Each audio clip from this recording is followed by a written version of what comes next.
just going to chat, right? Because I don't have any, Yeah, we're just chatting. marks. Okay, we're just chatting. And then if people, can you see people chatting? On, like, okay, I could see questions as we go. So I can't, but you'll let me know what they say. Okay, I will let you know what they say. Yeah, usually I read them online. So for everybody who is just joining us now, welcome. We're going to be starting here formally in about a minute. And as Jackie was just saying to me, if you're joining us on Facebook Live, you'll be free to put your comments or questions in throughout as we go. So I'm just making sure everything is tended to technically, and then we will go ahead and officially get started.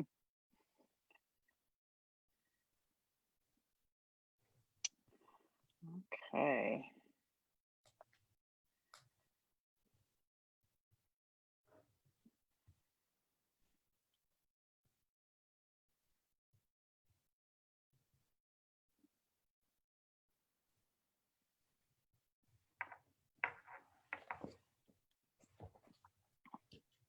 So welcome everyone to today's live cast here on Mindful Ohio and the Institute for Creative Mindfulness. I know some of you may be watching this on the replay, and we hope that you still enjoy the conversation. And this is a very different one for me. So I'm Dr. Jacquie Marino, for those of you who don't know me, and this page is primarily set up as a clinical page for me to talk about all things trauma.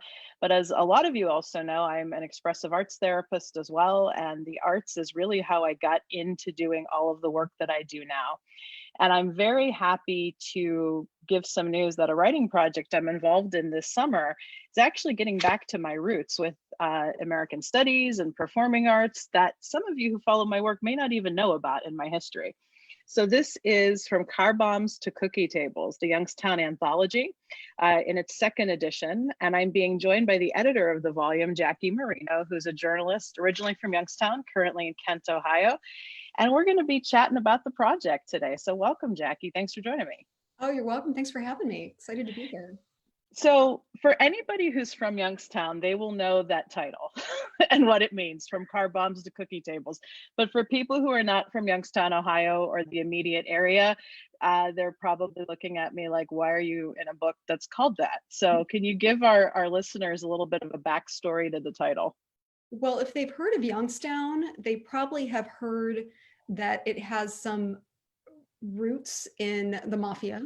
Mm-hmm. And there were car bombs that used to go off too frequently back then. It's one of the worst representations, really, of Youngstown. The Youngstown tune-up is a term that came to light when this was happening. So car bombs, the worst representation, okay, of Youngstown, or one of the worst.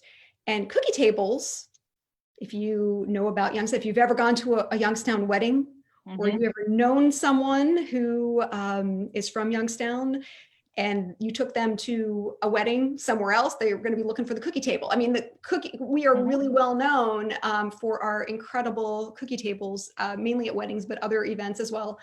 I know when I was talking about the first edition of this book, it seemed like most places I went for book talks had cookie tables. Mm-hmm. So really, we tried to move them into all sorts of gatherings. But anyway, cookie tables are awesome and delicious, mm-hmm. and wonderful. And for those of you who don't know what a cookie table is, a lot of my friends from out of the area don't. When they come into Youngstown weddings, it's like, what is this thing? And they love it, right? And they love it, totally. Yeah, yes. Yeah. So the origin of cookie tables is a little bit hard to, I mean, there really isn't any sort of scholarly work I can point you to that says, mm-hmm. yes, Youngstowners were the first ones. But Nikki Banazinski, who wrote a piece for the anthology, she looked into it, and it turns out that back in the day, before people could afford goods from bakeries, they would have their friends and relatives bake cookies for weddings. And so that tradition has continued today, although now if you go to a Youngstown wedding, there's probably lots of bakery, mm-hmm. Baked cookies as well as cookies from loved ones. So it's just a wonderful thing. Anyway, so the book, so the title, back to the title, I mean, it really wasn't that hard of a title to figure out or to pitch. Car Bombs, Cookie Tables, Youngstown Anthology. I mean, it's the worst and the best sort of in one title.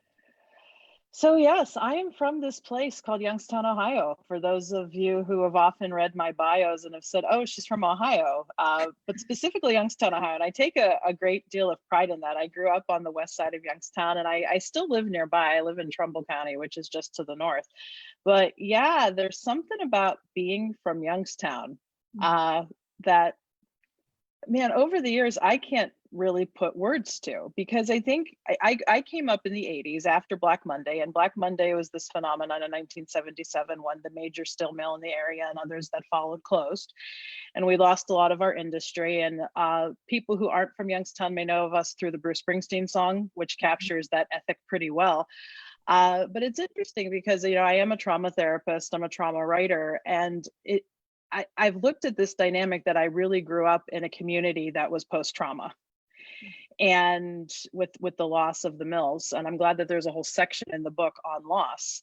And yeah, and I grew up with the jokes, especially from other suburban kids being from Youngstown itself, and then in other parts of the country. I still get this, why do you still live there? And I don't know, there's a remarkable pride I have about being from here. And I think it made me a lot of who I am. And I think the book just captures this very beautifully. So I guess for you, Jackie, what does it mean for you to be from Youngstown? Oh boy, you know, I've spent decades of my life trying to parse through that. You know, Yeah. it's interesting that you mentioned trauma. Mm, And I have recently been reading a lot about shame. And it seems hmm. like trauma and shame, they're very Oh closely yeah. related. I did not really see myself in any of the established narratives of Yeah. Youngstown that I heard growing up. My parents Mm, were professionals. We certainly have mhm, steel roots, mm, but my parents were professionals. I lived in the suburb, in a suburb in Boardman. mhm, Kind of hated going to my grandparents' house downtown. mm, Um, mhm, Going through downtown to the east side, I kind of hated it. You know, there mhm, was a lot of shame for me because there was only mm. negative stuff in the 80s and the 90s. And it Yeah. wasn't until I was living in Memphis, I was a reporter in Memphis, because Mm, I left as soon as I could. mm. A lot of people, because you know, I just didn't see myself as you Yeah. know, being Youngstown. You know, a lot of people feel like they are, you know, Mhm, born and bred and through, and that just wasn't me. But it was interesting. Sometimes you have to leave your mm. home for a while to realize you know what your roots really are. Yeah. I really think, you know, Sherry Lincoln, who wrote one of the pieces for the most recent And was my you're advisor and yeah. professor down at YSU, so I love that connection to my past. Well, I have to say, you know, she wrote this book, Yeah. which I don't know that anyone has spent more time looking at Mhm, creative works about Youngstown than she has. And she has this great insight mhm, that all of the negative things, you know, that the steel workers who lost their jobs and their families, all the frustration and everything that they felt, that actually was passed down, mhm. you know. So but with that also the good things, right, the grit, Yes. the I mean, I feel like, I don't know, I always feel like I have a kinship with anybody from Youngstown, even if I don't know anything Oh else yeah. about them. I've had lots of people just email me or Mhm. friend me on Facebook or whatever, and they're just because they're from Youngstown and there's just that Right. sort of tie. And I think it has something to do with, you know, those shared roots of trauma and Yes. shame, you know, that a Yes. lot of us have worked through, and the storytelling really helps with that. It really does. Yeah, the shared question when you find out someone is from Youngstown is either where'd you go to high school or where did you go to church?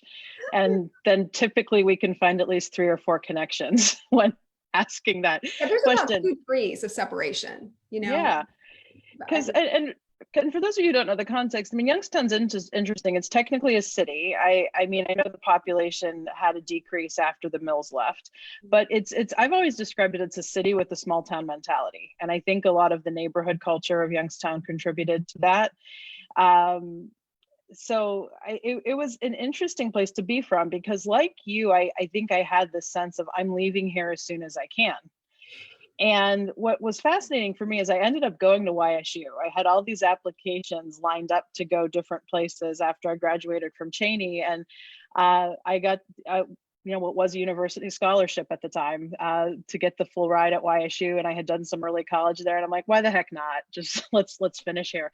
And I ended up meeting a lot of good friends and connections at YSU. And then I did move to Europe for a couple of years. But when I came back here and I stayed here. It was just really kind of weird. And when I get asked the question why I stay here, a couple reasons. I mean, it is a great place to live in terms of cost of living. I really give it the shout out. Really, a lot of Northeast Ohio is, a lot of Ohio is, to that point. And yeah, there's just something here. I haven't really had a reason to leave, and I have found that whatever I do out there in the world, that this is just a great base to come home to. And I think a lot of who I am is really built here, and I am interested to continue to explore like this narrative of trauma and shame. Because yeah, the clinical definition of shame I really lean into is it's the lies that people tell you about yourself that you begin to believe as true statements. And something that I write about in the book, and absolutely no resentment, you being a suburb kid now, 20 years later, I could say this, but growing up in the city of Youngstown, my mother refused to move us to the suburbs. She was from the west side of Youngstown, and she very much had that, I want you kids to be raised in the city and still live in the city. And she was really insistent on me going to a Catholic elementary school, public high school. So I went to St. Brendan on the west side of Youngstown, and then I went to Cheney. And yeah, the essay I contributed to the book is called "In Youngstown, Speech is a Sport." And I'm excited to talk with Jackie about this because some of you know that I coached speech and debate at the high school level for a lot of years. I graduated in 97, and at some point from 97 up till 2011, I had some periods where I didn't do it. But I would either assist at a high school team. I was a head coach at Cheney when I was in graduate school. And Jackie was on the team at Cardinal Mooney. So some of you other places in the United States may know a speech and debate as forensics. They've gotten away from that name, and it's now the National Speech and Debate Association. And yeah, kids can do things like debate and general motivational public speaking, original oratory, that was a category I was in, humorous, dramatic interpretation, current events, and extemporaneous speaking. And yeah, so I was on the team at Cheney, and it was such a formative experience for me, both as a student and as a coach. So Jackie, tell us about your experience as a speech kid. When I look back on high school, there are very few experiences that I reflect on positively 100%, right? There are very few experiences that I can say, wow, like I have no regrets at all about that. I would have done anything differently, except for speech. Speech was the best experience. I can't remember if I was in it all 4 years. I know I went to state my junior year. My coaches were phenomenal, and they're still around. Diane Mastronard and the Diane Mastronard. She's a legend. Yes. Yeah, I mean, they, well, Mastro is what we call it. Master, yeah. She pushed us so hard. And I just, when you wrote about talking to walls, and because that's how we all prepare, you go to these high schools, you'd have, all these kids, all these competitors all dressed up and talking to walls. And we were doing everything we could to win those trophies. We were such competitors. And again, I think one of the reasons, the Youngstown area, Mahoning Valley is so strong in speech is because we want to win. There's been so much negativity about our town, about our place, so much stuff we just absorbed, we're just born into, right? And here we were coming into ourselves in high school, loving, whether it's debate or poetry and prose, like whatever it is, it's our thing. We have 10 minutes usually, right? 10 minutes or less to wow those judges, right? And I can trace back a lot of, my love for teaching, the kind of the expressive arts. I mean, in general, I can trace it back to that. It's funny. I have kids now, and they are both. We don't have a speech team at the high school where my daughter is, but she is in mock trial and theater. So she is like, getting as many as she can get, from the speech sort of right. Yeah, and it was super interesting how I got roped into it. And I talk a little bit about this in the essay, that my best friend from elementary school went to Ursuline, which was the Catholic school in Youngstown. One of them, Jackie, went to the other, Mooney, and I went to Cheney on the west side. And I had just transitioned away from doing sports and was focusing more on academics. And my friend Heather at Ursuline's, it really just invited me to come to a tournament with her, because she said, I think you'll really like this. I think this is your jam. And she was exactly right, because I went to one tournament just to kind of observe with her, and then I found out who the coach was at Cheney, and I talked to him, and like literally the next tournament after Christmas I jumped right in, and it was so fun. And it's hard to explain it if you haven't experienced it, but it's kind of an activity where I think outcasts and misfits and nerdy smart kids can find a good home and kind of be ensconced in that competitive environment. But to be fair, over the years, I've also known a lot of athletes who've dabbled in speech as well, which has been amazing. I remember my senior year at Cheney, the captain of the football team, after Cheney went out of the playoffs, said, I'm joining the speech team. And I'm like, great, welcome. And he made it to state. And it was just a cool type of experience doing that. So yeah, I mean, I so agree with you, and my experience resonates that when I look back on high school, it was the activity that I have just great fondness for. And it was super frustrating at times when I didn't win or didn't advance, because can still be a very competitive person. But something I write about in the essay is I look at a lot of the skills I got from being a speech kid, and how I channel that into what I do in my life now. And it's really quite remarkable. And I still have friendships that I made in high school, not just on the Cheney connection, but from other schools. So Henry Gomez, who's another contributor to the book, who's a nationally known journalist right now, he was a speech friend of mine. He was a few years younger than me, but one of his best friends from Boardman competed against me, but we became really good friends. And that's how I started hanging out with Henry. So yeah, kids in Youngstown tend to meet that way. And Vince Guerreri, who's another contributor to the book, we went to high school together. We were on the Cheney team together at the same time. That's great. Well, Yeah. I also like in your piece about, how you talk about, when you were coach. So it wasn't just Yes. that it wasn't a one-way street for you. I mean, you Right. actually learned from your students. Yeah. And I that really was moving, because And because I'm a teacher too, and it's just yeah. so interesting. I mean, I know it's such a cliche. The person that learns the most in the class is the teacher, but Yeah. really those relationships that you have with people when you are helping them sort of develop into, the best person they can be in that area, whether it's Mhm. debate or it's Right. journalism, like what I teach. It doesn't matter when you are so singularly focused on helping them sort of realize what their Mhm. spark is, and really make it as bright as possible. It is just such a wonderful thing. It really is. And I do want to share that story, at least in brief. That really is kind of the key point of the essay, because I think it speaks to a lot of what's going on now culturally in America, and what some of our solutions are forward, which is to get to know each other and learn from each other. And so, and Amber Phelps, who's kind of the heroine in the story, I hope to have her on for a live cast here in the next couple weeks, because she's moving at the moment. But talk about a student, because she technically was my student, who I identify as one of the greatest teachers I ever had in my life. So yeah, I was in graduate school. It was 2004 to 2006, and I was subbing. I had moved back from Europe, and I was subbing in the Youngstown City schools while I was doing grad school. And one of the young ladies there at Cheney said, we heard you used to be a speech coach, like there's a rumor going around.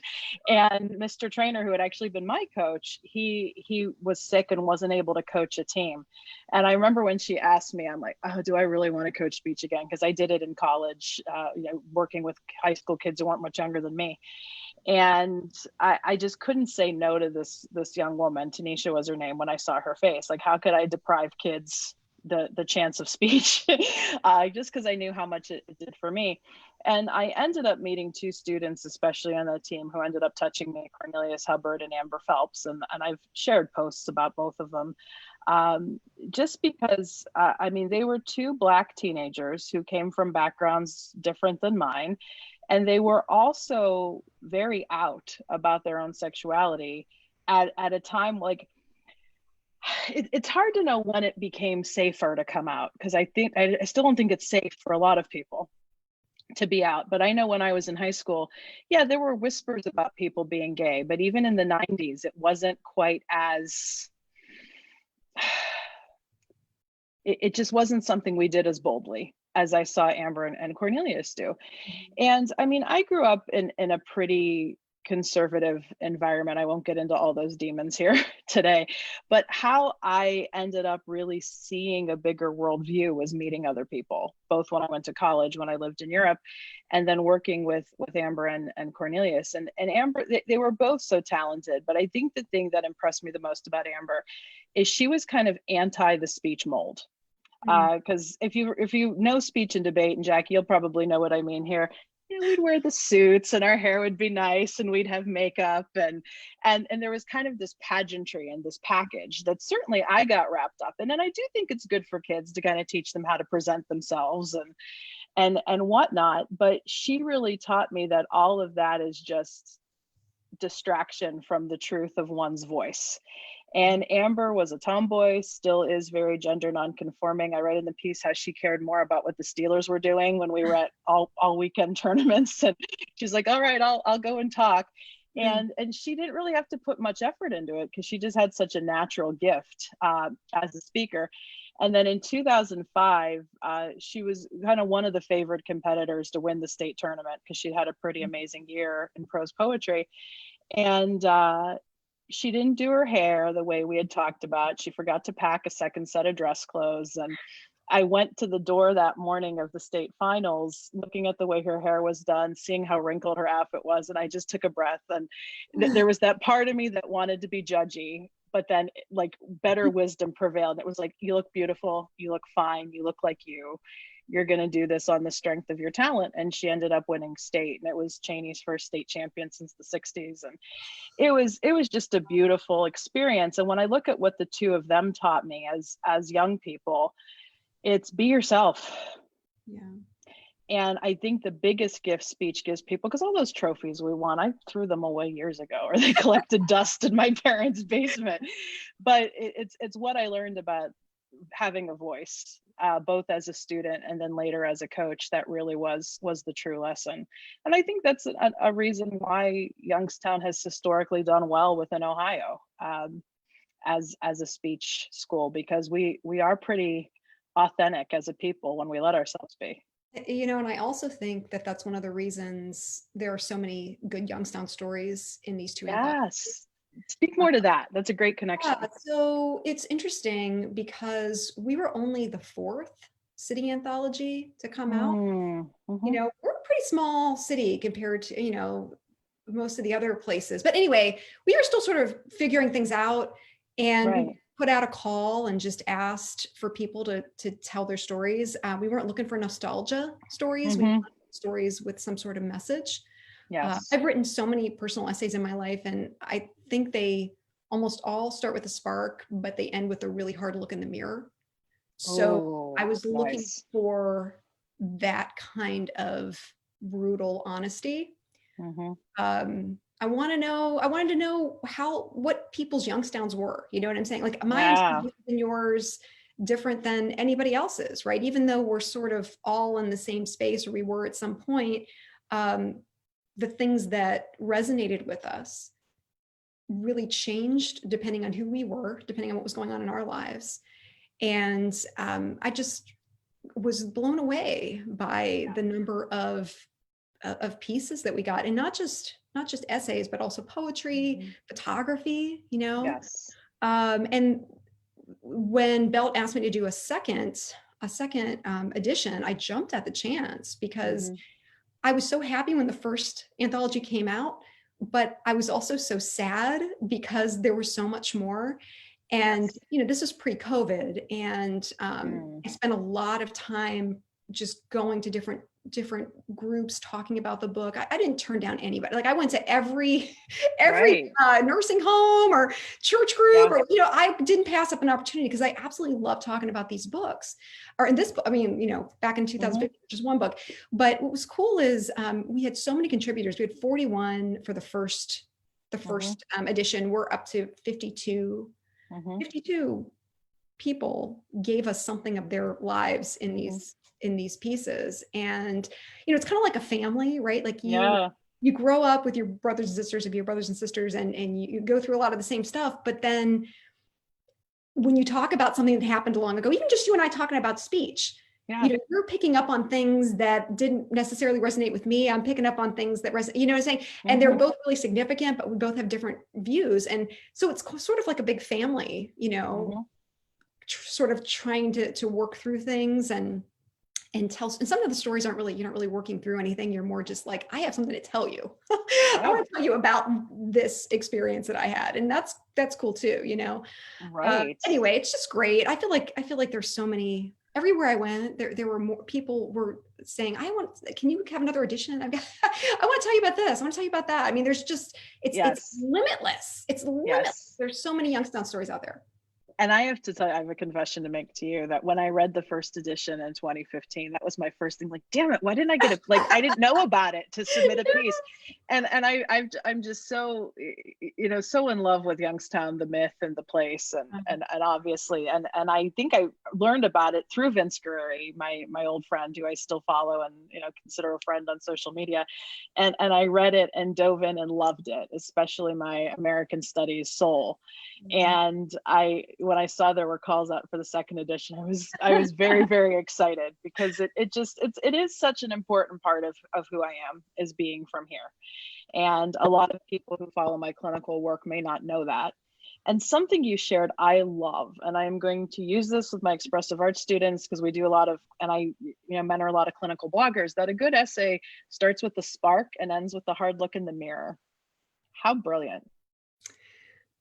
It's true. You have to do that. You have to do that hard look. And it's interesting because when I will work through essays with my students, they got the spark, but they haven't quite had the courage to look in the mirror for very long. Right. They're thinking about it as a portrait as opposed to a reflection. And we're all grappling at truth here, and the writing will really help you get there. And I really do think if you write about your life will be better, even if you're writing about hard stuff.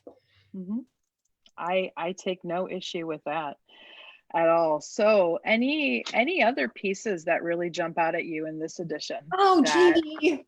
Oh, I'm putting you on the spot because I know you're going to say all of them. I mean, can I just go through a couple of the new ones and for sure. Okay, so and can I show my T-shirt off right now? Of course. Okay. Oh God. Before we get into the arts people here, go for it. Show people what I'm wearing right now. This is the scarfer. I don't know if Rob Hudak is on Facebook right now, but this is his artwork. Yeah. And this is from the book, but it's in the first edition and the second edition. It's an image of his father, or his image of his father's job. He was the scarfer, and in the steel mills, the scarfer was in charge of like blowing the imperfections off of the steel once it came out of the mold. Anyway, Rob wrote this beautiful little piece about that. Anyway, that's from the first edition. I found this, I have to wear this today. The new edition, so we have, like I said, we have 11 new pieces. We have only one new poem by Karen Schubert, a wonderful poem called Dear Youngstown that I really hope you guys will read. You'll see yourself in that. She basically brings forth so many different people and types of people and opinions and sort of puts us in this wonderful poem. Anyway, there's a lot of good stuff. Henry Gomez, Henry, he wrote about such a good piece. barely right side of the tracks. Yes. Boardman. Well, and I snickered at that because Henry's good friend Mike Sina, who introduced it, we would always joke. He goes, I live on the side of Boardman that's right up against Youngstown. He's like, I live in the bad side of Boardman. But it's still Boardman. And we would often get into those clashes. I remember, he has this part in his essay where he talks about how competitive a place Boardman is. So Youngstown is competitive. Mahoning Valley is competitive, but Boardman, I think, might be competitive, like underscored, because I'm from Boardman. I remember one side of my street being better. Like I remember somebody saying I live on the wrong side of the neighborhood, basically. Yeah. Anyway, Yep. okay, so his piece is great.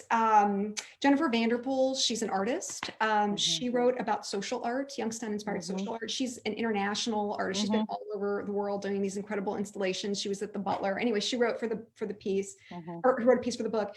Amanda Nicole Miller wrote about the healing, let me say this, the emotional healing properties of Lenten food.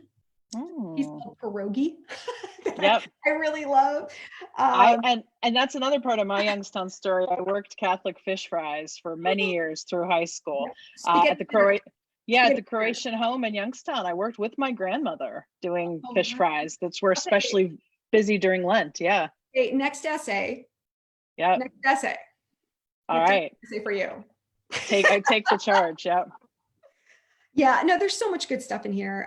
Vince Guerrieri, he never disappoints. His book is about losing Lordstown, and it's particularly relevant this week because Mike Pence was just in Youngstown yesterday talking about like hundreds of jobs or something that they hope. Well, I mean, we lost 4,500 jobs. Right. You know what I'm saying? Anyway, Vince's piece is great. His pieces are always great. I joke with him that whenever something national happens with like a Youngstown edge, he is the first one to write the story that so you cannot beat him. Like you just can't do it. I'm going to try someday, but he's always like fastest pen. When he did that Lordstown piece, because I know it's in the book, but it had been in some form in some national media, and I'm a Lordstown kid. My dad worked at GM for 33 years, and when I read the piece, I just messaged Vince and I said, "This is exactly what I was waiting for you to write. Like I knew you would be the one to write this," and it was just perfect. And he just has such a good understanding of, I think, the working class experience. He and I also in adulthood have bonded over Springsteen, so I think that's a big part of it. Yeah, that he just understands that ethic, and I love it. Oh, absolutely. Yeah. So anyway, thank you for letting me talk about this book. I mean, I am really so grateful to all of the contributors. Yeah. Everybody's so generous, and the other thing is like people buy this book, which is really nice. Sometimes people say, "Oh yeah, I support Youngstown writers," or whatever. Like just fill in the name of the city. But people from Youngstown really do. They really do reach out, and they tweet and they buy books. And anyway, I'm just so grateful. I'm really glad to be from Youngstown. Let me tell you, like I have grown into that, and I continue to write about it, and it has definitely formed who I am as well. Beautiful. Well, we'll have this video on recording on Facebook, and we can put it up on YouTube. So share it around. Just because I think this was a great conversation of stories. And even if you're listening to this and you're not from Youngstown, I would maybe ask you to really listen to Jackie's challenge here about where's that spark and how can it evolve into that hard look in the mirror, and what is it about where you're from geographically? Even if you hated the place, where can you find a spark in that to maybe write for your own healing? Absolutely. So that's my expressive artist therapist challenge. And I will let everybody know as well that I am running a session on writing your own story. Story based on place. The Lit Youngstown Festival is coming up in September. It's a virtual festival. It's September 24th through the 26th, and I'm going to be doing a session. So if you want to sort of be guided through that process, sign up. I'd love to. Marvelous. And I'll share the link because I'm a friend of Lit Youngstown, and they've been a good friend to some of my work too. So great. There's a reading too. We're going to do a virtual reading. Henry, Amanda, a couple people are going to be reading their book from their essay from the book. Great. Marvelous. Well, Jackie, thank you so much for joining us today, and I hope we will meet in person. I mean, we are in person, but in a live setting after COVID at some point. I would love that. Thank you so much. You are most welcome.